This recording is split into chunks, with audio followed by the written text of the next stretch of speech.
আসসালামু আলাইকুম। সবাই ভালো আছেন আশা করি। আমি একটা ভিডিও শেয়ার করছিলাম আপনাদের সাথে আমার যে সিগন্যাল ক্রসিংয়ের ব্যাপারে।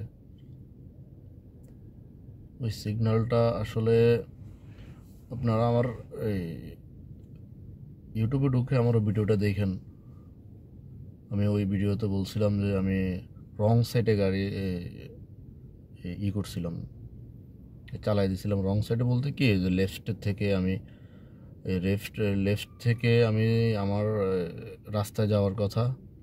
আমি ওই লেফটটা বন্ধ থাকার কারণে আমি লেফটে যেতে পারি নাই। রাস্তার কাজ চলতেছে, বন্ধ ছিল, তার কারণে যাইতে পারি নাই। তো আমি ওটা ও রাস্তাটা বন্ধ ছিল থাকার কারণে আমি আমার সামনের গাড়িগুলো ইউটার্ন করছে, বাট আমি ইউটার্ন করি নাই। আমি ওই লেফট থেকে যে আসতেছে গাড়ি, আমি ওই রাস্তা দিয়ে আমি চলে গেছিলাম। তো যার কারণে আমি এটা নিয়ে অনেক টেনশনে ছিলাম, অনেক টেনশনও করছি।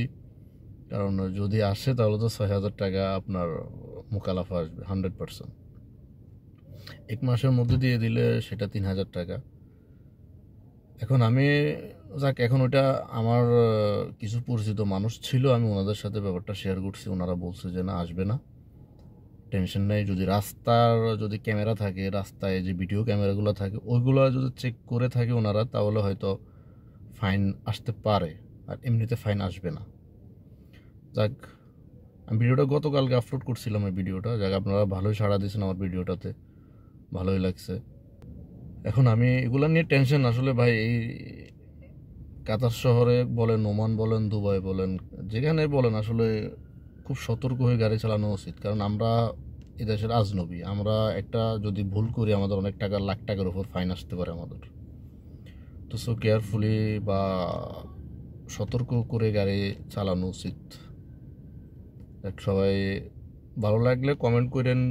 নেক্সটে যদি আপনাদের কোনো প্রবলেম বা কেউ যদি কোনো সমস্যার মধ্যে পড়েন, শেয়ার করেন। আসলে শেয়ার করে একজনের সাথে একজন কথা বললে সমাধান, অনেক অনেক সমাধান পাওয়া যায়। তো ঠিক আছে, সবাইকে আসসালামু আলাইকুম।